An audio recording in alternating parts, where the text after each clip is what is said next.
Nerd alert! Dork face! I am not a loser. I just have a bad haircut. Kind of a major dork. Oh, nerds. If you're into science, tech, or unique hobbies, you're listening to the right show. On Get Nerdy With It, we interview nerds talking about their passions. This is Get Nerdy With It. Hi, welcome to Get Nerdy With It, episode number 44, recorded on Thursday, August 14th, 2014.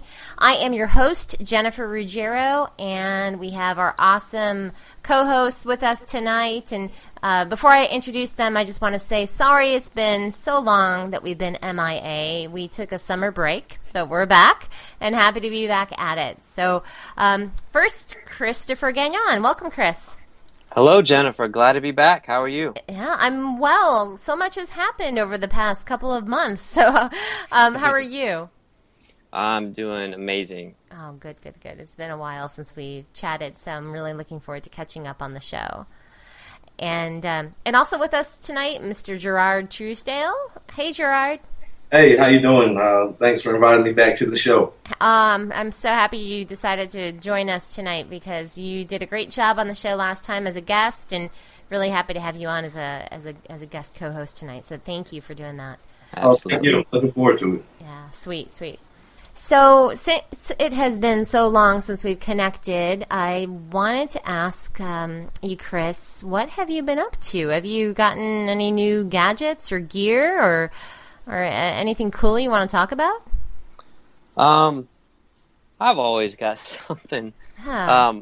I finally broke down and bought a MacBook, so Nice. yeah, and I was familiar with Macs, of course, and I have an iPhone as well, but still kind of digging into really the OS, has been interesting. There's so many fundamental differences from someone that's just basically been on Windows machines his whole life. So that's been keeping me busy. And did you get the MacBook? Which one? The MacBook Pro, MacBook Air, MacBook Pro, MacBook Pro Retina? just a MacBook Pro. Okay, gotcha. Yeah, that's a big difference. It's a huge change. If you're coming from a Windows environment to move over to the Apple environment, it sounds like you are turning into a bit of an Apple fan. Oh, watch yourself. I didn't say fanboy. Fan. Maybe. I mean, I've got 3 different OSs going at this point in front. It's just out of control. I hear you. Well, speaking about new computers and new systems, I know, Gerard, you got your hands on something cool recently. Yeah, I've been having fun with the Surface Pro. Is my volume okay? Your volume is great, thanks. Okay. I've been having fun with the Surface Pro 3. Mm-hmm. It's a pretty interesting device. I like tablets, like laptops. Was kind of looking for something a little more portable than Ultrabook. So tried out the Surface Pro 3, and believe it or not, I had my eyes on the Surface ever since it released maybe 2 or 3 years ago, and wasn't too impressed with the first one. The second one came out. The screen was a nice device, but the screen was a little small. So on the Surface Pro 3, it has a 12-inch screen. You can get it with an i5 or an i7. I did it with the i5 because I was, just for overheating purposes, just went with the i5. And what I'm seeing out of the machine is that it's very useful as a tablet as well as a hybrid laptop. The keyboard cover is probably as thin as almost 2 pieces of paper, full keyboard on there, and a mouse pad built in as well as a stylus. So when you add all that together in one, you pretty much have a full-blown laptop. And the thing that I like about it compared to other previous generations is that on the back cover, the hitch, that's kind of like a little small hitch that you pull out. And then on this version, it's adjustable up to about 180 degrees, so it's easy to fit in your lap. The keyboard is a magnetic, so it just snaps off. You can walk around, basically have a full version of Windows 8 Pro in the palm of your hand. And wow. It's an awesome device. It does sound really cool. I'd love to play around with it. Now, I guess it's pretty, using Windows 8 Pro on that, since it is built for kind of a tablet type of interface, or a touch screen, it's got to work pretty well, I would imagine. How are you finding that you're able to do kind of some robust tasks on there? This is like my third, Windows tablet. I had the Lenovo ThinkPad tablet for a little while. I tried out the Dell Venue tablet, and this is the first one that I'm confident to say I can take it to a coffee shop and pull up anything from an Adobe Acrobat file to surf the net, a bunch of windows open. I actually feel like it's a laptop replacement just about. Yeah. You know, they could improve maybe by adding a 3G chip in there so you can, always be able to access the internet. But in terms of that, even the keyboard is backlit. The screen is super clear. It's right on par with, I guess, an iPad screen. And nice. Interesting. It's a really good, cool machine. Do you see it being kind of I don't know, maybe a lot of corporations buying something like this for their employees instead of actual laptops? Yes and no. The reason I say that is because from a enterprise perspective, Windows 8 still has some work to do, in my opinion. Good point. And Yep. the software kind of drives Microsoft, as it always has. So if they can improve on their whatever they offer from an enterprise perspective, this should be a device. But I honestly see the market right now more for students, particularly maybe late college graduate students who just need something portable to either read a PDF or a book or pull out and type some notes in class, something like that. Right. Are you still using your Chromebook? The Chromebook doesn't get powered up too much these days. Mainly, I got that, I guess, about a year and a half ago when they first came out. And the only thing I can really use that machine for is just streaming stuff to the TV, to the Chromecast, or the net. That really serves no other purpose. I was actually in Best Buy a few days ago and saw the new Chromebook. They had a demo. I don't know when it comes out, but they had a demo of it. And same kind of machine. It's built a little bit sturdier, but I can't really say that it entices me to just want to go out and grab one. It's kind of like I'm not sure about the Chromebook category anymore with the recent influx of tablets and all that. So, yeah. How about you, Chris? Have you used the Chromebook? I did. I bought one of the daily deal sites had them last year. I got an Asus as like $120. So, and even myself, and knowing exactly what the specs were and what I could and couldn't do with it, somehow still managed to be surprised by how much I couldn't do with it. It is. I absolutely, Gerard, it would work good as like a media streaming device, except for now you really don't. With Chromecast, I guess you really don't even need that. True, and I didn't mean to cut you off, but no, go ahead. From a Wi-Fi perspective, it's there, but when you start thinking about, how there's MiDi, like almost like a WiDi, like kind of like an HDMI through Wi-Fi. I think it's lacking a little bit in that perspective, as well as the Bluetooth on there is pretty weak. I don't know if you played around with that, but it's pretty weak. No, I didn't. Essentially, it's a Google browser in your pocket, and I think it's a product that made a whole lot of sense to the team that worked on it that didn't know what the Android team was doing.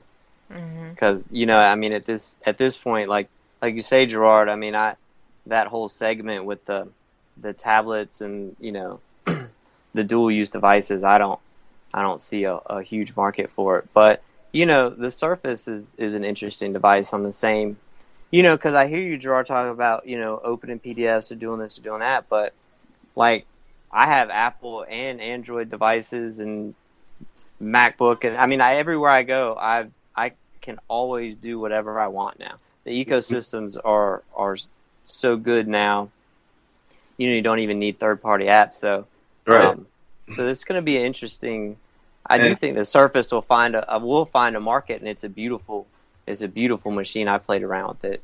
Yeah, beautiful machine. And on the back end, I kind of tinker with stuff sometimes, not too much, but I was able to put. I guess I've got, I'm not sure what, Gingerbread, whatever, maybe the Android version below whatever's out right now. I was able to load that on there and access all my Google Play. So it kind of has a version of Android built into it too. Oh, really? Yeah. Interesting. Well, we could talk the rest of the show about that. What in the world are you? I Really? know. I know. We definitely could. Interesting. All right. Well, that's cool. Yeah. I guess, you're right. We could keep talking about that, but I guess we should get on to our news stories. So,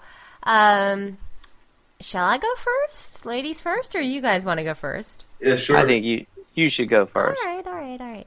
Okay. In celebration that you're back. In And we're back. celebration, yes. Yay. So, the first story, I found this interesting because I kind of would like to be able to use this service, but I haven't used it yet. Have either of you guys had an opportunity to use Uber?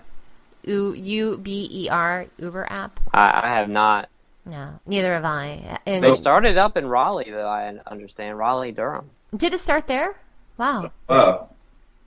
How about you, Gerard? Have you tried it? No, I've never tried it. Back in the day, I used to have an app called Uber Twitter. It was a Twitter application, but that's about it. I remember that one. Yep. Yep. So, well, Uber is a service. It's an app that people can use to find. It's like a ride sharing type of app where you can find local rides, right? And I don't mean rides like for amusement park rides, but rides for commutes.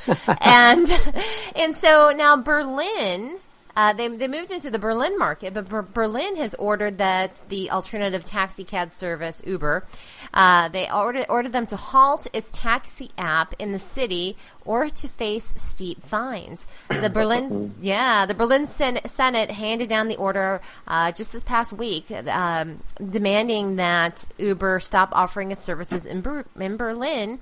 And Uber now risks a 25,000 euro fine for each violation of the ban. So they immediately condemned the move as restricting consumers' transportation options. And to quote them, they said, "The decision from the Berlin authorities is not progressive and it's seeking to limit consumer choice for all the wrong reasons," which is true. But I also see that Berlin's point as well, so I'll kind of elaborate on that a little bit. So right now, Uber's UberPop service allows individuals to register as drivers to offer rides to other people at prices that are set by Uber, which is unlike taxi companies that abide by the city's pricing that ranges from 20 to 25% higher than the U.S. Taxi cab services. And so Uber is saying that they're bringing a much-needed competition to a market that hasn't changed in years. But the city's government says that it is imposing the ban to protect passengers. Evidently, Uber is putting passengers in the care of non-approved drivers in unlicensed vehicles without insurance for passengers in case of an accident. But the city's statement also conceded that the move would help protect Berlin's taxi industry. So, of course, the taxi companies rejoiced, and they're very happy. And they all actually got together in a protest one day on June 11th to protest against Uber. So, evidently, the drivers that were represented believe that Uber has created an unfair playing field because their prices are unregulated, and their drivers are not required to have a taxi license, and their passengers are not insured against accidents. They said, "We don't mind competition that obeys the laws. If Uber plays by the rules, that's fine because we play by the rules." Uber, however, is casting itself as a technology company facilitating a ride-share service. So they are going to court here in the near future. Uber thinks that it will be overturned, but we'll see. And I want to get you guys your opinion on this. What are your thoughts? Chris, I'll start with you. What are your thoughts on this? Do you think that Uber should be permitted to just kind of do their thing in Berlin, or do you think that they should have to abide by the taxi rules and maybe get special licenses and insurance? Well, it seems a really nuanced problem, but I've been thinking about it for some time because this has been going on stateside as well. There's a company called Lyft, Yes. Lyft, and it's always a little different situation each time. But what I eventually realized was that the reason taxis are regulated is for consumer safety in the sense that, that the government is telling you that if you get in a yellow cab or a checker cab, whatever, that has a placard and a taxi license, that you can be, assured that of certain things, that the driver is not hopefully some crazy person that's going to kidnap you, that they know what they're doing, that you're not going to get, ripped off, that, and the government provides that assurance as part of that. However, Uber and these companies are not really participating in that social contract, if you think about it. You don't really flag down an Uber car. You have to go on your smartphone. You have to get it. You have to. It's outside of the channel of what I think is that public social contract, and of a very vested economic interest on the behalf of taxi companies and taxi drivers against it. And I kind of think anytime that many people are united against something as innocuous as a technology application like this, and there's probably an idea whose time has come. This is the free market working and saying, hey, that's an outmoded idea. That system no longer works, and we're going to do it this way. But when the same way, that you get in the taxi, certain things, when you press the button and you get an Uber car or whatever, that you are, as an adult, taking on that risk. Right. So in a way, I think that it's the government inserting itself and saying no. In yet another way, you're not allowed to take that risk for yourself. You're not allowed to make that judgment call about your own life and your own tolerance for and it's really not terribly risky. Nothing's ever happened to anyone ever, like that in an Uber car or Lyft car. Is they screen as well. Mm-hmm. So I do think at this point I know that they're mobilizing against it, and the government has fined and, matter of fact, shut down. Lyft maybe shut down because of what happened in San Francisco, but it's going to happen as time has come, and I think it's great. Yeah, I don't know why the guy from Omega Meats comes and tries to sell me food all the time. I don't know where that's been, and no one else can. Where's his license? Mm-hmm. Good point. That's where do you draw the line with that stuff? Yeah. Go ahead, Gerard. What were you saying? I said I agree with your idea in terms of the freedom, and if you look at we're talking about demographically, and well, not just demographically, geographically over there in Europe, where in my opinion they kind of stagnate a little bit. And if you look at capitalism as a whole, I guess it can be argued that it might be flawed, not very, much flawed, a little bit, but in my opinion, anytime there's an innovation, technology, automobiles, agriculture, anytime there's an innovation, it always leads to some kind of monopoly, at least for a little bit of time. And that's what's going on with these Uber guys. And the problem is that, in my opinion, they're just that regulations, and people don't have ideas such as entrepreneurship or new businesses springing up from the ground in terms of being a good business model. They're kind of traditional and stick to, I guess, what you could say maybe what has worked in the past. But, I think that it's a good idea, be able to have the freedom to go out. For some people, they could look at it as a very affordable solution. They don't have to drive anywhere. And, in terms of safety, that's my only concern a little bit. And this might be the law school in me kind of kicking in. I'm just thinking of a situation where there's like an unlicensed taxi Uber driver who kills or does something crazy to somebody. Just something just bad. And that's also a possibility in this kind of model as well. So it goes both ways. But in my opinion, it's more on the positive in terms of the business being an independent, doing what it wants to do. And maybe it can go to more countries in Europe and do the same thing. And absolutely, and it's so misguided. Why are they protesting that? This is so dumb to me.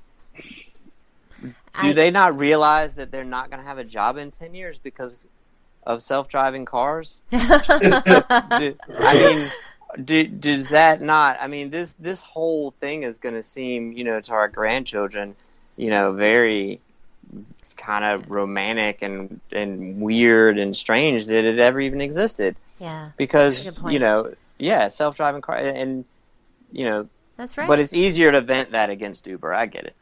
Yeah, and that is the thing. You're right. It's whenever there's some type of disruption or disruptive technology or an idea that the old way, the people that back the old way are going to fight out against it. And yeah, it does, same with anything automated today, right? It's definitely has changed our workforce and the way we work, and we do different things now, so any technology will have this type of effect. And I think it's a cool business model that they have. I really do like it, and I think we should be given the right, or they should be given the right to make that decision, end users that is, whether or not they want to use a service like that and get in a vehicle with somebody that's not a taxi cab driver, but that's registered with this Uber service instead.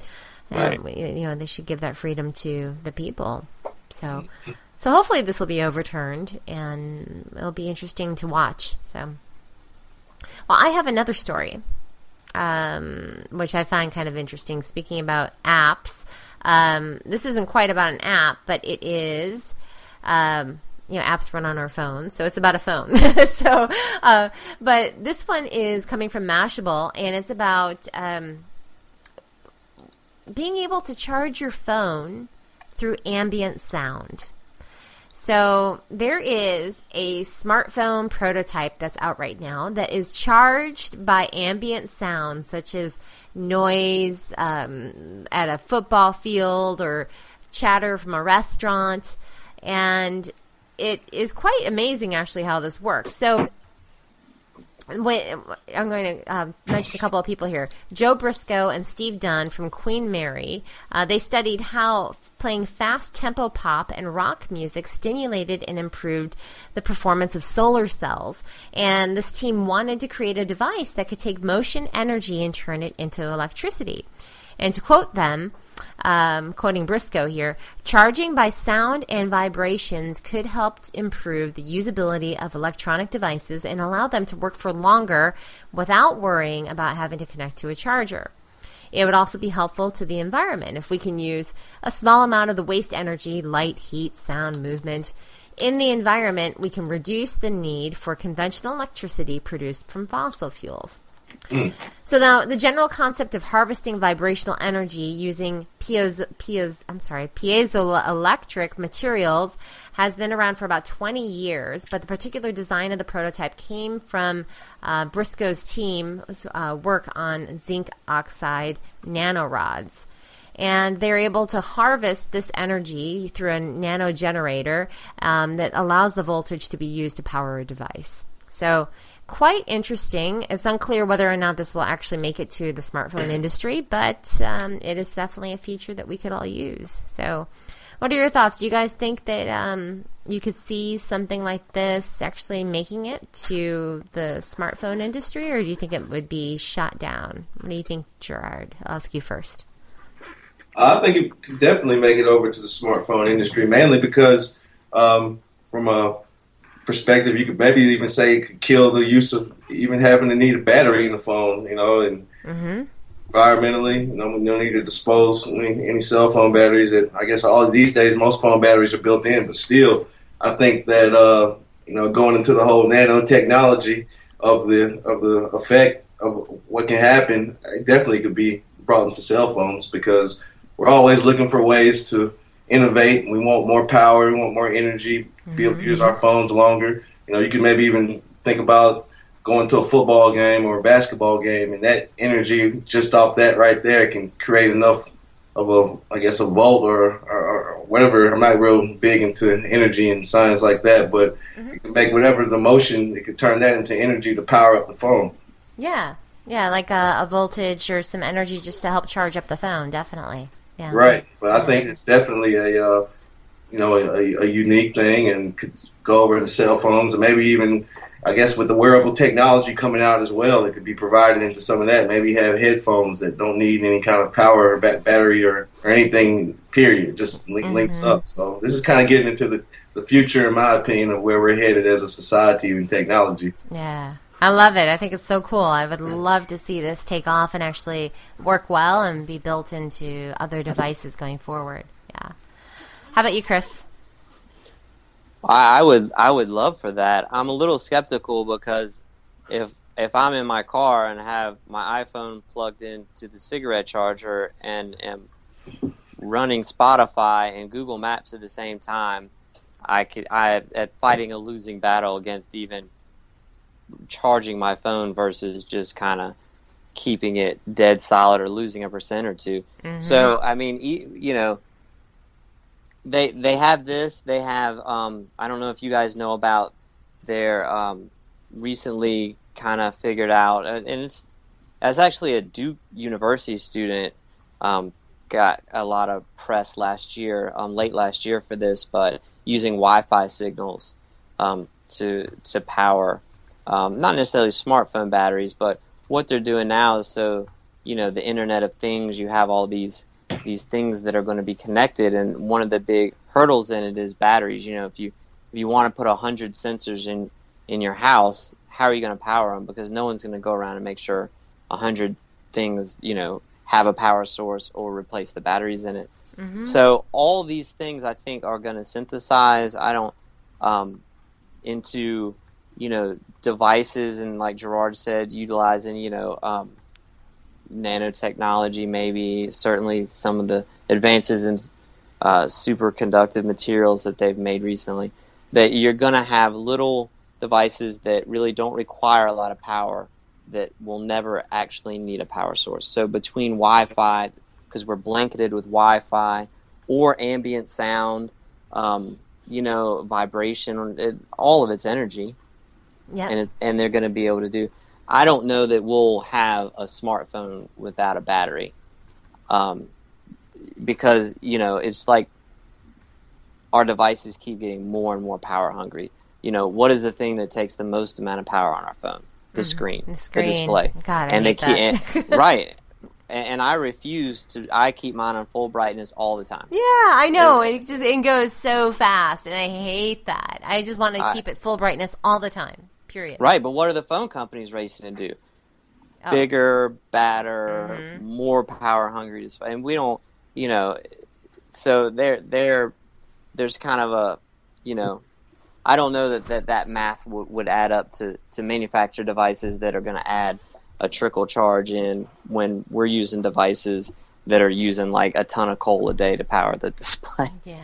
But I think that but the direction that all that's going in is awesome. It reminds me of another story. Awesome. Yeah, go ahead, Gerard. I didn't mean to cut you off. I was just gonna say it's awesome. I was just getting used to like the NFC charging pad and seeing how that was. To me, that was just pretty neat. How you can just put your phone on the pad. Now they're talking about charging phones through sound waves, so it's crazy. I know. I'm thinking about Tesla, you know, way back when, making a light bulb light up in front of a group of scientists that wasn't attached to anything. That is so cool. Wow. That is so cool. Hey, speaking of phones, what phones are you guys using right now? I have, and this is gonna sound. I hate that I have to tell you this, Jennifer. Oh no! I have an iPhone 5S and I have an iPhone 4. I'm currently without a Android phone because I gave my HTC One to my nephew. So, but we're at that point. It's August. We're at that point when literally everything good is about to happen. So I don't want to get anything else. iPhone 6, some of the new Android phones that are coming out. I don't want to buy anything. I got the new LG G3, and it's ridiculous. I would also love to get the OnePlus phone by Cyanogen. I would love to get that too. But the N1? The OnePlus by Cyanogen Mod. Okay, I don't know about that. I'll check that out. Oh yeah, it's invite only, and they have their own phone, and it's running Cyanogen on it. So it's beautiful. It is a player, definitely, and the price is affordable, and it comes with 64 gigs onboard storage and quad-core processor, 3,000 milliamp battery, and it's a nice phone, definitely. But I'll tell you what though, the geek in me wants that, but I don't want to buy it. But the geek in me wants that. But I love this LG G3. I am so happy with this phone. It's really. Oh, I've heard nothing but amazing things about it. It's real. I think LG is going to give Samsung a run for their money, and I hope they do. I think so too. Yeah. What do you have, Gerard? Right now, I'm for the past 3 or 4 months, I've been using the BlackBerry Z30, and that phone does all I needed to do. It has I like the operating system. I can download any Android app I want. BlackBerry's about to have the Amazon App Store officially on phones starting next month, but I went ahead and downloaded it, and it works fine. And yeah, the battery life is awesome. I'm getting like 14, 16 hours every day. And wow, that's fantastic. Yeah, and it's a really good phone. I like it a lot. Is it all touchscreen, or is there a keyboard on it? Yes, it's a strictly touchscreen phone. Okay, yeah. No, you're the only person I know that has a BlackBerry. Well, that's cool, because that is cool. Based off what I see at work every day, they're still the most secure phones that you just can't get into. Period. So you're in law, right? Mm-hmm. So is that what a lot of the lawyers use?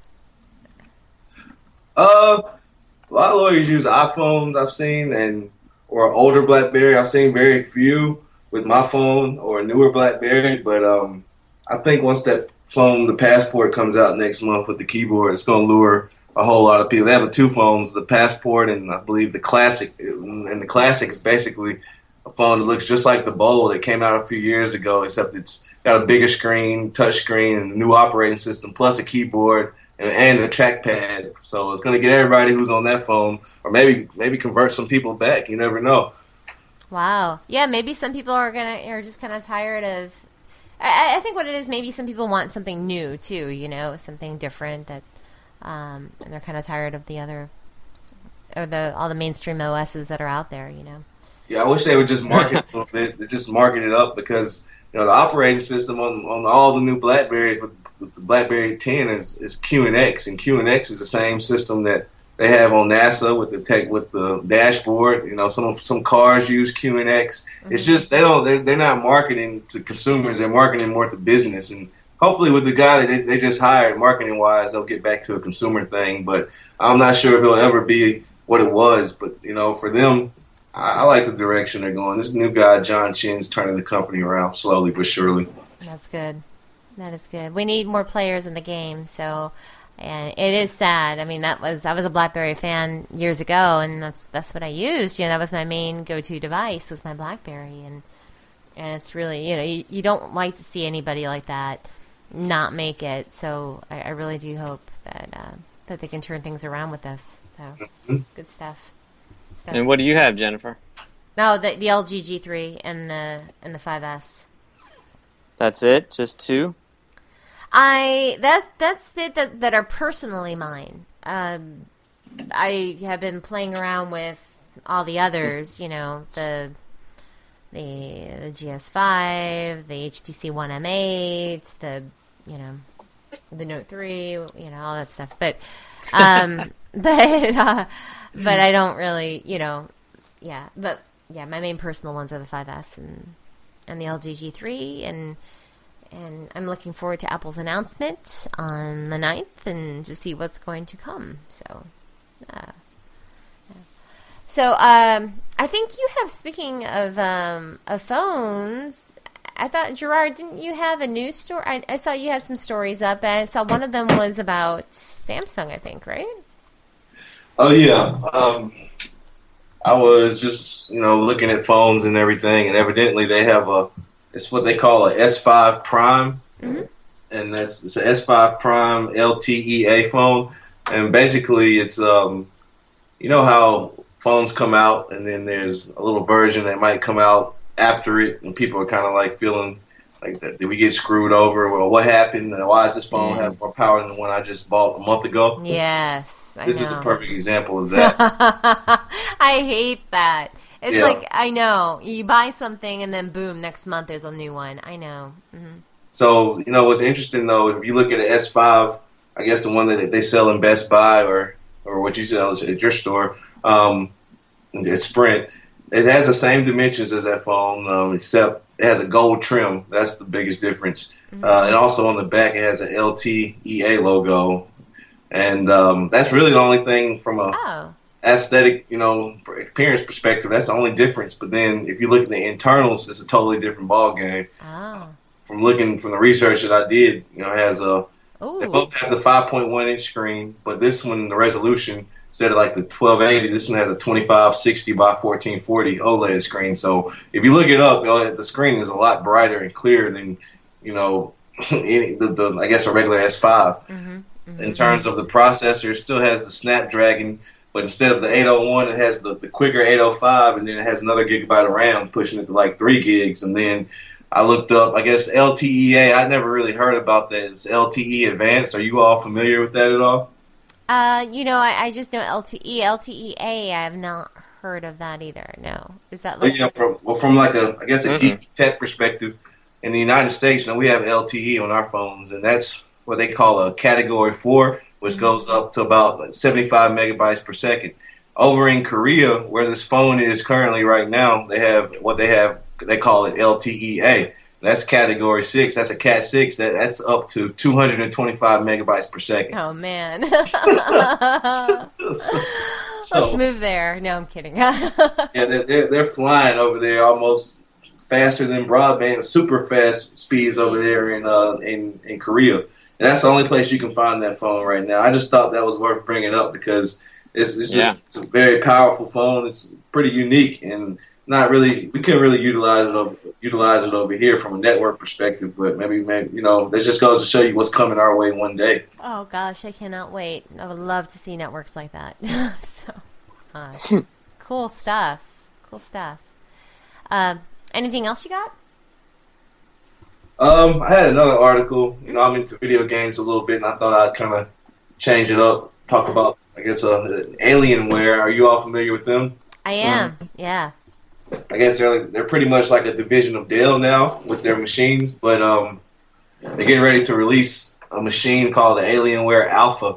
It's pretty much going to be like a machine to compete with the Xbox One and PS4. Nice. From what I've heard, it's still a PC. It has I can put an i5 or i7 Haswell, Windows 8.1, and of course the audio out. But what's supposed to make it so special is if you look at the Xbox One, and you probably know, I don't know if you have an Xbox One or not, Chris, or a PS4, but Jennifer, I know you know, if you look at the size of the hard drive, and not that this can't be easily fixed with an external drive, it's only about 500 gigs, and on this Alienware machine, they're trying to come out with about 2 terabytes of stuff, and they've teamed up with Steam, and I don't know if you guys play Steam games. I do. I have in the past. Teamed up with Steam to make the whole operating system Linux-based. So any game from Steam, you probably log in with your account and use that game category, that game catalog to really get any game you want. So I think that's going to be a competitor because, of course, PC graphics always have beat video game console graphics, home console graphics. I think that there'll be a small niche market for that machine, I believe. I'm wondering if it could actually be a disruptive force amongst the other two players, right? Because this looks really great, to have a box and then it has an HDMI port that goes out, it supports 4K. Right. And if you had a 4K TV, could you imagine hooking that up to this and being able to have 2 terabytes worth of space for your games and to be able to run all your Steam games on there. What people don't realize is that the same games that we see in GameStop, 80% of them are out for the PC either before or after, either way. Mm-hmm. Yeah, this looks pretty nice. This looks really nice. I hope that this comes out soon. When did they have any release dates? Have you heard anything? I heard something about Christmas, the holiday season. Nice. It says, I'm looking to see pre-order. Oh, yeah. Pre-order, shipping starting around November. Right. $569. Yeah. That's kind of like the Neo Geo of this generation. Are you going to get one? I can see you getting one. You got to get one. Yeah. I already know the answer. I don't even know why I asked. I know the answer. We'll see. Let's see what the reviews say. We'll see. I know you're going to get one. I know it. Because you have the one, you have a PS4, you get it. Man, Chris, you think I'm bad? Gerard has every gadget that you've ever. I mean, like it's like radio. No, not even radio. It's like Best Buy. So he has everything. Yeah.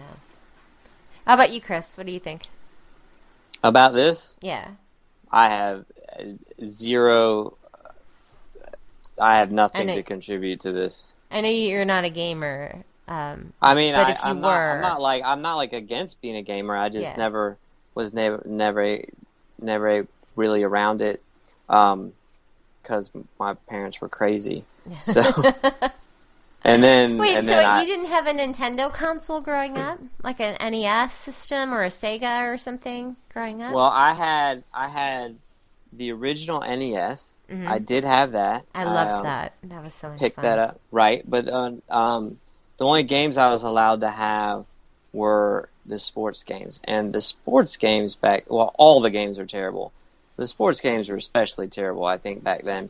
I remember I had the golf game because, me and that sport, especially when I was a kid. And I remember that in the 18 holes, it was the code was so bad that and I played it so much that I could go and do a whole round like 22, 23 strokes. Almost every hole in one, depending on the wind, because you had such little variables into it. Oh, and funny. That wasn't like that long ago. It's like, I mean, when you think about like Tiger Woods in these games now, or even Golden Tee and stuff like that, and you think about that, 20 years ago, this 8-bit Italian plumber going around. It's just really crazy. I managed to smuggle a copy of Mike Tyson's Punch-Out. Oh, yes. And I was so bad at it. Oh, I still have that nightmares game. about it. That game was fun. Oh, I loved it.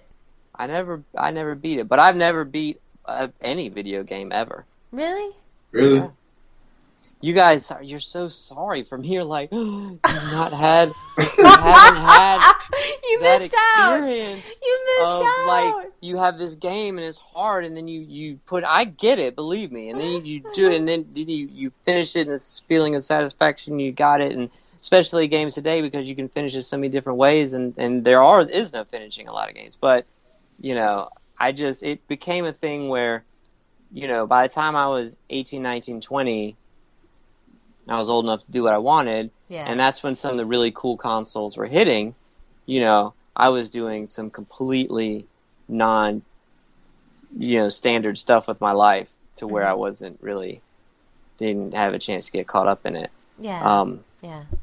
So but I mean, I understand. It looks awesome. Yeah. Does Dell own Alienware, or they just subcontract their manufacturing? I think they pretty much own them now. Right. Well, that's cool. smart. That is cool. Yeah. It looks amazing. It does look good. Yeah. Very good. And Gerard, do you have another story? Let's see if I edit. I'll try to pull the page back up to see if that other story I put was able to get pasted on there. Okay. Cybersecurity trends. Let's see.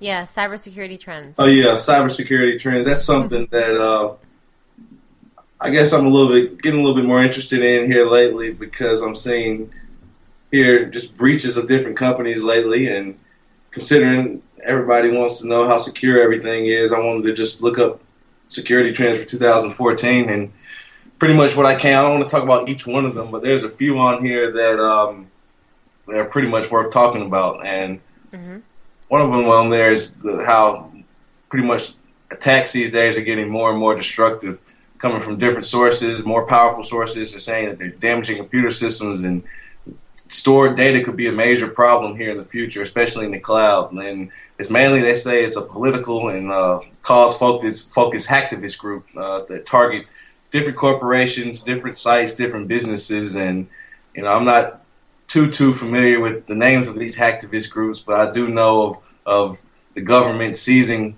members of these groups to turn them around to work for the government. And the turn around and fight against people who are doing the same things as they were. What are you guys' thoughts on that? Well, in talking about cloud security and some of the hacktivist groups that were, what was that vulnerability where they would hijack the computer. Well, that's not really cloud security, but where they'd hijack the computer and hold all your data for ransom. And that was CryptoLocker. CryptoLocker, yeah, that kind of stuff. Yeah, if they could get people like that and get them working for us, but it is something to be concerned with. Also, when it comes to the cloud too, I back up a ton of my things in the cloud, and actually and now that I think about it, all my photos are backed up in the cloud. Pretty much they're all on the cloud, more so than resident on my system. They're not resident on my system. Really?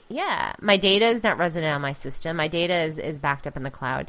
Everything is in the cloud, and I really need to start, really think about this and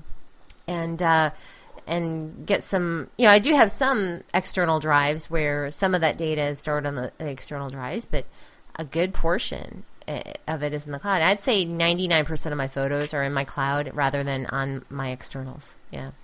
So it's interesting that you mentioned the cloud because they say that's one of the things that a lot of big businesses are kind of resisting because of the vulnerability of it and everything. And it's cloud computing. I guess it's been around majorly since since back in the day, but everybody didn't really hit it mainstream until maybe 2008, 2009, right. In my opinion. And, I agree. And even today, some people don't understand, but data loss it's just problematic on so many different ends, from relationships with customers or just keeping information secure and private. And the risk behind cloud computing is what I really think is going to prevent it from not ever getting mainstream, but until they can come up with some private, cryptographic type stuff, I'm not sure if it's going to be able to be taken too seriously.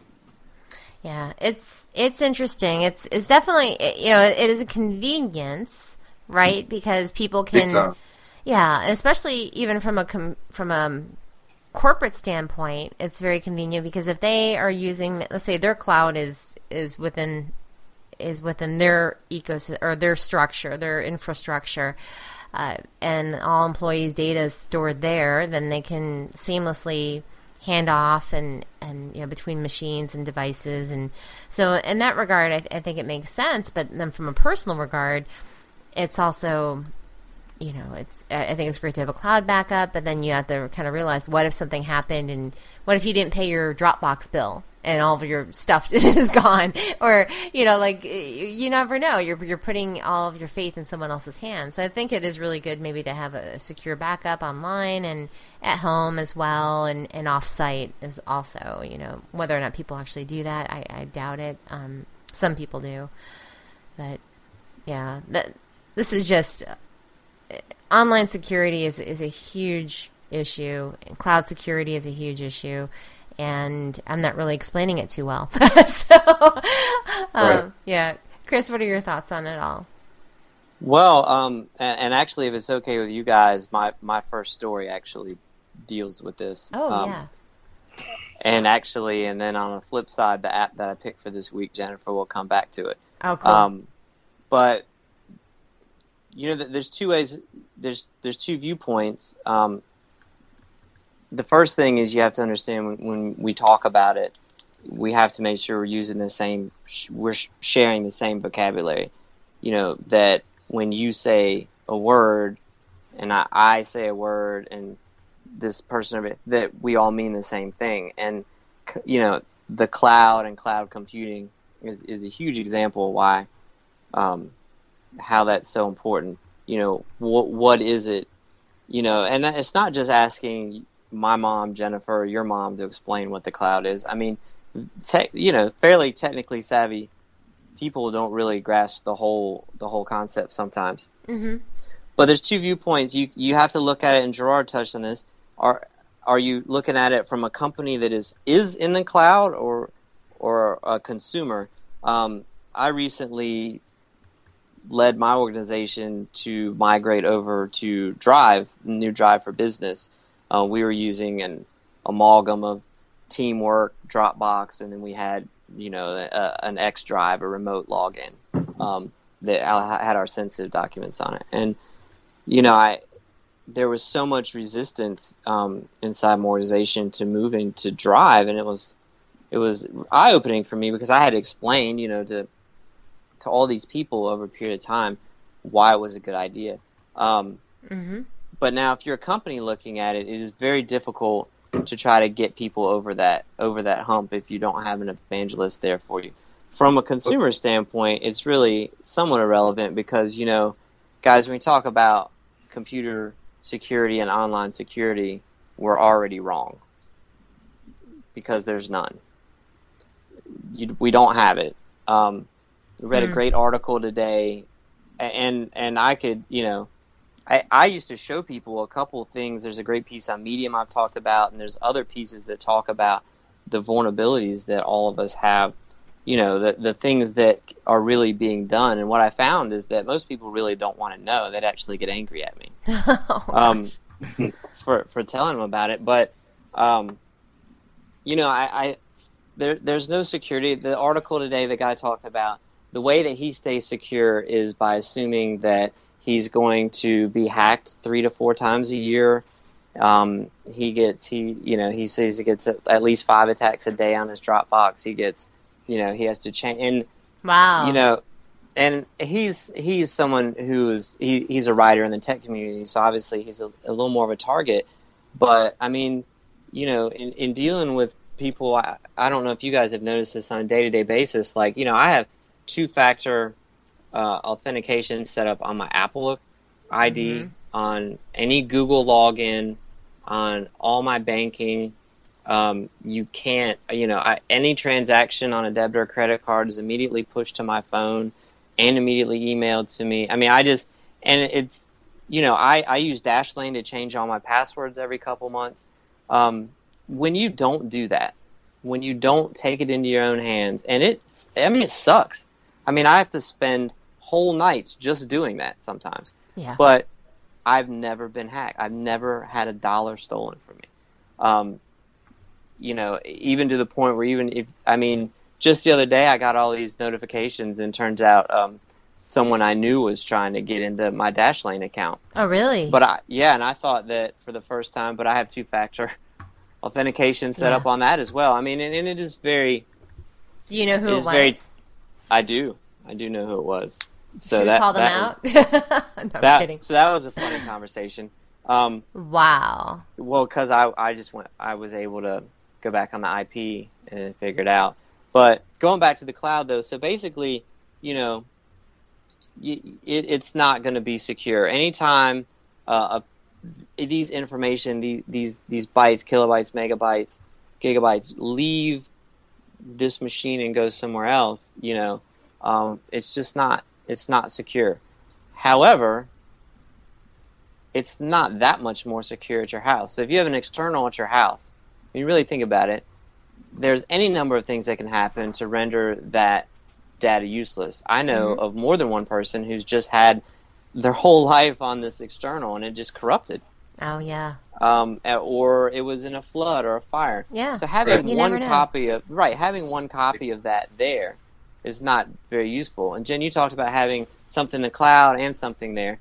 And that's useful if there's some sort of great tragic event at the cloud facility, but there's not just one of those anyway. I mean, one of the questions that people asked me in my organization was, what if Google goes down? What if we lose our data? And I said, well, we won't care about our data because something so tremendously awful will have happened that we'll probably all be dead, and we won't care. If Google were to go down, yeah. I mean, that would cause that to happen. Right. Yeah, I mean, Amazon Web Services, AWS, and they run most. I mean, they're the back end, of most of the websites that we know. Reddit. Yeah, you're right. I mean, I not eBay, but I mean, there's just a ton of sites, HuffPost there, that run in the cloud on the back of Amazon servers, and these servers go down every day. There's outages, so it's you have to be in the cloud. When you connect to Google, you're talking to the cloud, quote unquote. I mean, you have to do it. You have to store your data in a way that makes you comfortable. But unless you have it, a local copy, a cloud copy, and then a non-local physical copy that you still are under control, maybe in a bank vault or something, and then you'd have to update all that because it can't be connected because that'd be the cloud. I mean, how far do you really go? I've just made the assumption that it will always it'll always be unsafe, but there's a lot of things I can do to make it safer. And there was a big story. This is the first story that I wanted to just mention tonight. There's a lot of talk about this biggest. Even my mom, she texted me because she heard on CBS News, which is always hard for me because whatever she asked me is something I read about like 6 days ago, and it's hard for me to figure. But I remember this. She said, "What is this hack thing?" And she was real worried. 1.2 billion passwords were stolen, by Russian organized crime, we're assuming. And this is a great example, too, of the media's effect, especially in technology, because most people don't have the whole story and don't understand it. And really what I came to understand was that 1.2 billion passwords may or may not have been stolen. But the thing is, it really doesn't matter, because the way that attack occurred, the way that this occurs, thousands, hundreds of thousands, remember, commercial people who hold your information are not obligated under law to tell you when your data is breached. It's usually a courtesy thing that you find out. And it's usually long. They usually find out, remember, also long after the breach happened. You're right. So then you have to look and say, have I ever got one? Did it ever? You look from that point on, but nothing usually happened to then. And there's a lot of reasons for that. I personally have probably somewhere in the neighborhood of about 600 passwords. The average person probably, I don't know, might really use 100 maybe, or 50 even. There's at least several billion people in that same situation, and who are also changing their passwords all the time because they forget them, if nothing else. So it's very difficult just to say that exists. It's very difficult to draw a straight line between if that data breach happened and what it really means. The smoking gun in the case, in my opinion, was that the company that reported the breach, Hold Security, didn't even have a website that existed before the day they reported the breach.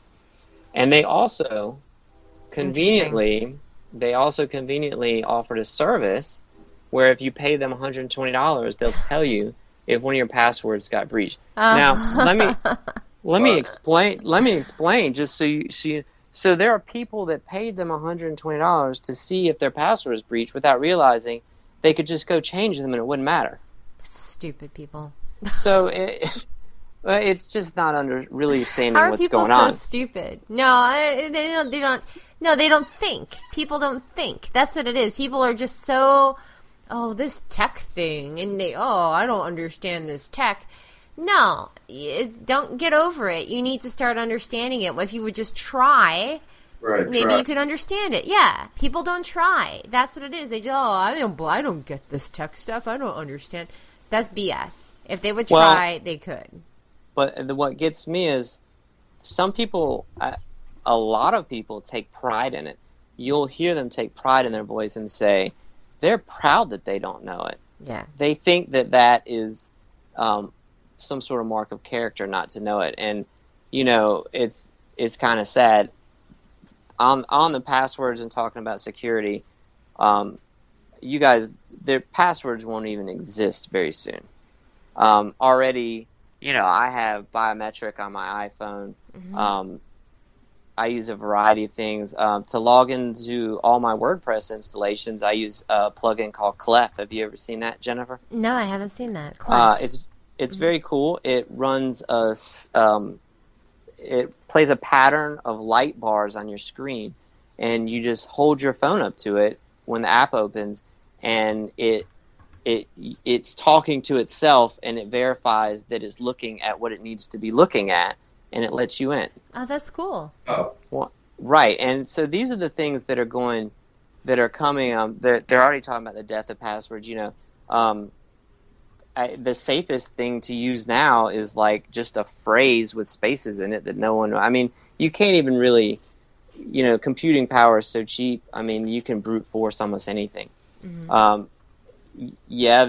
You can hash anything, encrypt and do all this stuff. But, really what it's going to come down to is that, there's going to be someone really smart that's going to make their company, career, and fortune off, the final killing off of the password through some technology or several technologies. And it can't come too soon for me. I mean, do you know how many people still have their passwords written down in a book next to their computer? I know, or in sticky notes. Yeah, a lot, Right. lot. Yeah. Well, yeah. So it's just, so it was interesting when I read that and I saw that basically, that it may have been a hack, but also it may have been kind of somewhat of a ruse by this company. They may have discovered an old meaningless hack of billions of passwords from, Reddit accounts from 2006 and MySpace passwords. I mean, who cares? And use that to do this. Going into this, the second story I really want to talk about tonight. Of course, we're all aware of Robin Williams' death, Right. and this isn't the time or place to have that talk. But I ran across a really interesting article, and it's relevant because, of course, they revealed that he was in early stages of Parkinson's disease. Right. So, we talk about wearable technology and wearables, and it's the hot thing, and smartwatches, and 50 Cent came out with the new earphones last night in New York City that track you from your ears so you don't have to have an app going, so forth and so on. And it's all the health kit. I mean, it's, wearables is the next big thing. But for it to be the next big thing, there hasn't been a big thing really yet, though, has there? There hasn't been a really a killer app, as they say. Of course, it's coming. I mean, I know that, but this is a really novel, and it's the sort of thing that makes you kind of say, "Man, that's smart." And it's wearables for seniors to track the incidence of Parkinson's. So it's just a watch. But what happens is Parkinson's and many other age-related diseases are highly variable in the symptoms, the effect of the symptoms, the severity of the symptoms vary day to day with the person and all of these factors. So, and we're so low tech that you still go to the doctor and he asks you how you are and he watches you for a few minutes. And that's kind of your checkup with a lot of these because there aren't really well-established baseline tests. So to establish, the progression and severity of something once you have it. Right. And this is something that is really simple. My mother, several months ago, was having some heart. She thought she was having some heart. She wasn't, thank goodness. But the company in India sent her a BlackBerry, a big old BlackBerry. I mean, like the super wide kind. That hooked up to all these sensors, and they were electrodes that had to go all over, and she had to wear it for 14 days. It was just very invasive and difficult, and and she ended up not wearing it. I know the data that they got was not accurate. That data set was completely corrupted from her not doing what she needed to do. Mm-hmm. So I know that happens. Well, these things are just things that that are very inconspicuous. They're using the new forms of communication to talk to each other, low power, Bluetooth or Wi-Fi and very low power Wi-Fi. And so what they're able to do is produce these things very cheaply, pair it to a smartphone that's anywhere in your house, that's just within range or whatever, and everyone has them. And they're now able to use that. And here's the point: there's no big data about these things. See, there's only little data points when people go to the doctor. So when you talk about Parkinson's disease, you can talk about the incidence and all that. When we talk about the progression, the symptoms, when you try to figure out and tie down why things are happening and what are the common factors, and it's a really simplified way if there's anyone medical listening to say that. Mm-hmm. But here's something that's going to collect a gigabyte of data every day on every person for 24 hours. Wow. And remember what Google said not too long ago. You know, they want to, they're very interested in this. They want to create the perfect human on paper. They need to know what are the benchmark. What are we even supposed what is normal and the variances, and what are we supposed to do and progressions of diseases? We don't have that information because of insurance companies, transportation, the suburban sprawl, whatever you want to blame it on. We just don't. So I thought this was a really cool idea. Yeah. It's cheap. It's something that's going to go, and it's going to help a lot of people, and it's going to save a lot of lives in the future. Yeah, that's fantastic. So basically, it's a wearable a watch, basically, in short, that will help people track the onset of Parkinson's and track their symptoms, right? Right. Is what it does. That's fantastic. Yeah. It's nice to see wearables getting into the medical space and really helping out there, too. You know, there's so many things that this can do, and for it to get involved with medical, that's fantastic. Yeah. Yeah. Gerard, do you have any comments on that? I think we might have lost him. Gerard? Yeah, I think so. Sorry about that. Just dropped my name. Confused. Sorry about that. Oh, no, that's okay. No, I was just asking if you had any comments on Chris's story about wearables in medicine, or in regards to this Parkinson's story. Well, my whole take on wearables is I don't really have a whole lot to add about that. Because my whole take on wearables is that I kind of want to sit back and watch technology grow. I know Google is taking a large kind of forefront with it, with the release of technology, kind of like the watch. I guess you have the LG, the LGG, the G watch, and how it translates over to medicine can be big. And I don't really have a whole lot to say about wearables, mainly because I'm not really a fan so far. Watches kind of distract me more than help me when I'm using them, and depending more on, I guess, looking at my phone. But I can see where they'll help, though. But I'm just not a big fan as of right now. I kind of been turned away from them. Yeah. So we'll see what's coming out. Hopefully within the next couple of years, and there'll be some big things coming out in wearables. Right. Yeah. Yeah. Well, I know we are running short on time, but I quickly wanted to go over our picks of the week for our apps and our services. So since you guys have been talking so much as of late, I'll go first with mine. And I would love to recommend the app called Ooloo, OOLOO, by iDrive Incorporated. And this is a tool that launched recently, and it is both for iOS and Android. And the cool thing about this, it is a search service, but you search and you actually get a person that searches for you and responds with their written response. So you can ask it, instead of asking, doing a Google search and looking for something that way, you just touch the button in Ooloo, and it records your question, and you can tag it if you'd like, and it sends it off to their panel of people, and they do the search for you, and they come back with some personal responses as well as a link to what they found. So, interesting. Yeah, it's super fun. It is super fun. I've had some fun with it, playing asking some random questions, and one time I asked about market share for Android versus iOS, and they answered like, I used to have an iPhone, but now I use Android, and here's what I found on the story, something like that. So they'll add their own little personal twist to it, and it's fun. It works well. They get back with you. For me, it's usually within 15 minutes or so, Wow. and a link to the story. And another thing is that you're not searching under your name, right? You're searching through this app. Right. They might have your IP address, but they don't, and they say they clear results out, and they don't hold on to it. So it's, you're not having a search history with Google, basically, by using this app. So very, very cool. So I highly recommend it. It's free as well.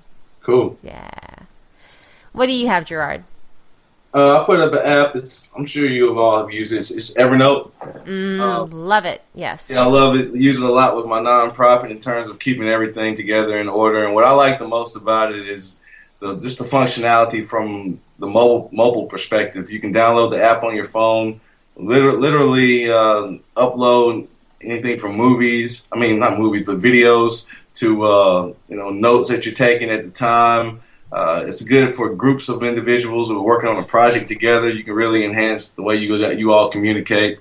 I also think that it's a good desktop application as well, something to download on your computer because it's constantly connected and updating itself on all devices, and it's fairly easy to use as well. I just think that it definitely allows my nonprofit, but would allow any individual to get work done quicker and keep everything real organized and easy to access. Mm-hmm. It's come a long way. I love it. I use it on all of my devices, on my computer, and it's nice because it's seamless notes between everything. And then I even have a shared group with somebody, and I'll share things, and he can see my notes, I can see his notes, and not like love notes or anything, but nothing like that. Not that, but it's just work related stuff, and it works well. It's fantastic. And there's so much more you can do with Evernote. That's just the tip of it. That's just a little bit of it. There's so much more. Do you use it, Chris? I don't. I had to make a decision. I was an early adopter of it, and it was so frustrating and hard to use back then, for me anyway. And I know that there's a ton of really cool things you can do with it. I had already migrated to other platforms, but having said that, I have an account that I still use for certain things, and I pay for it. I mean, for the storage. So. But of late, I know they've put some really, really cool things together inside of it. Mm-hmm. They sure have. Yeah, I also use Google Keep too now because I'm such a Google fangirl that everything integrated with Google. I'm kind of like I use that too. So I have both widgets on my phone. Yeah.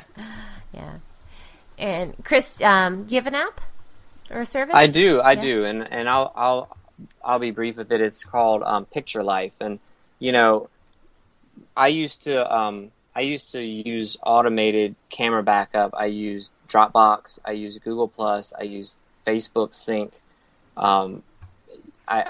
Because I never want to lose my pictures. Right. If that happens to you once, you never want to do it again. And none of them really. All of them had something that the other didn't have, and so.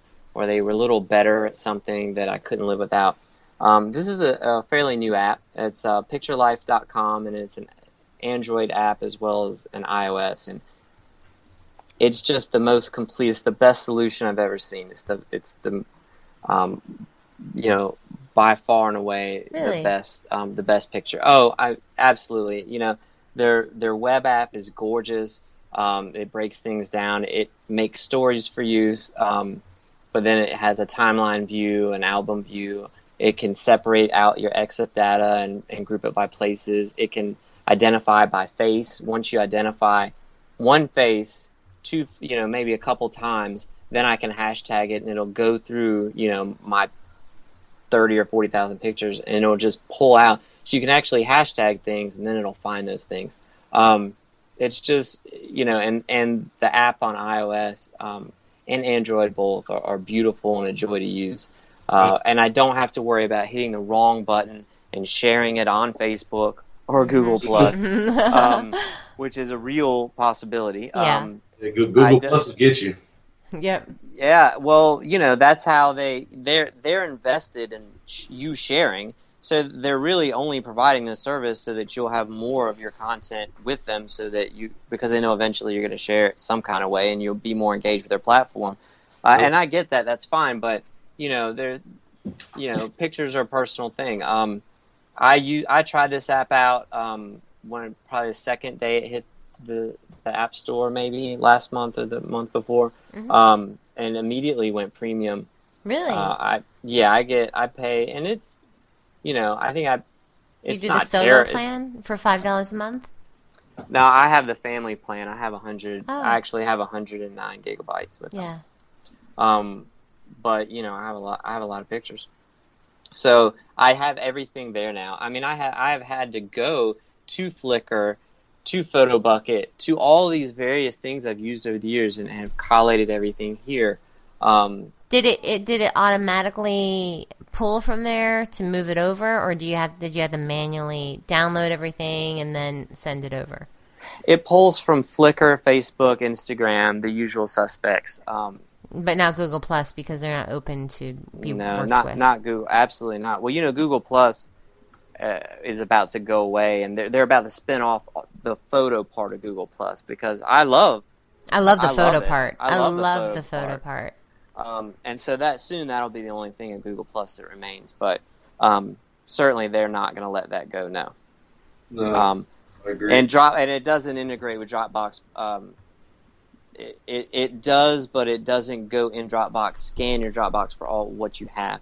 So, but it's really trivial. I had it set up maybe in an hour. I had all my stuff on there, and I just enjoy it. You can do the standard things of editing, but you know, and it's very secure as well. So I can do all types of things inside. I can hide albums, photos. I can password protect certain. I mean, it's just got everything that I was looking for. So again, Picture Life. I have the web app up on my screen right now, and every day this is something that's kind of cool that I know is not groundbreaking, but every day they send me a digest in the morning of pictures that had happened on that day in previous years of my life.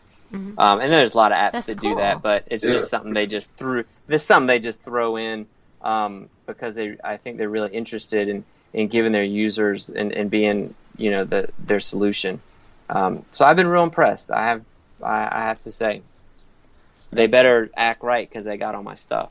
It's nice to also give not their little, but like to give the little guys a chance. I mean, because I'm thinking Flickr, owned by Yahoo, Google Plus, owned by Google, Facebook, owned by Facebook, Dropbox, they're huge, you know, but to give somebody else a shot at looking at this, you know, and managing your photos. So, nice pick. Yeah. Thanks. Yeah, you're welcome. Do you see yourself using anything like this, Gerard, or what do you use for your photos? Yeah, I can see myself using something like that. Interface-wise, like you said, it's pretty neat. Maybe something I might download. I'm sure it's available for a tablet or iPad or something, right? I imagine so. Yeah, I can see myself using it and trying it out.